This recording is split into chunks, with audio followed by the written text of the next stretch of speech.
Just a normal Sunday evening. My mother comes home from the grocery store, and we all enjoy a nice dinner as a family. The following week, she complains her neck is kind of hurting, and my father and I realize that her lymph node looks really swollen on one side. My father takes her to the doctors after a couple of days of the lymph node still being swollen. The doctors biopsy the node to see if it's a tumor or something close to one. The doctor calls one of the most unnerving thing in the world when she finds out and tells me and my sister that she has cancer, non-Hodgkin's lymphoma. My mother is in her late 40s. She's still young and has a lot of life to live. She's a fighter. She goes through treacherous rounds of chemotherapy, losing her hair and feeling like utter crap. She does this for months only to find out that the cancer has barely shrunk at all.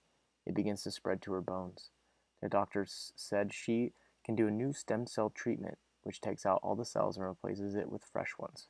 She struggled in the hospital as she almost died when they tried to put in her port for the cells and accidentally tapped her heart. I'm at home going through everyday life, fighting as much as her with prayer and hoping she can pull through.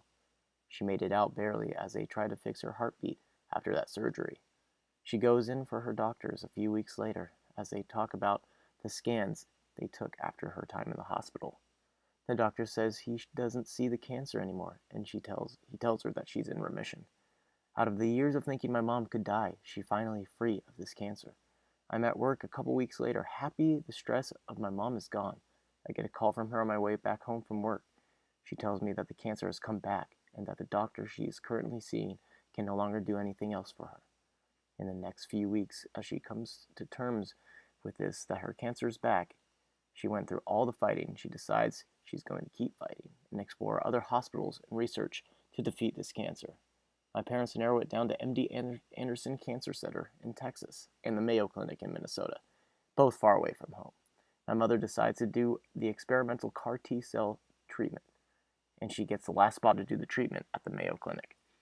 This is another procedure where she has to stay in the hospital for over a month as they take out her cells and replace them with CAR T cells to fight the cancer. She gets the flu and has a 105-degree fever in the hospital. Things were looking tough for a stretch of time, but she finally finishes the treatment and await the results before flying home. They came home in February with the news of remission. My mother is cancer-free. What a fighter. I strive to be her every day.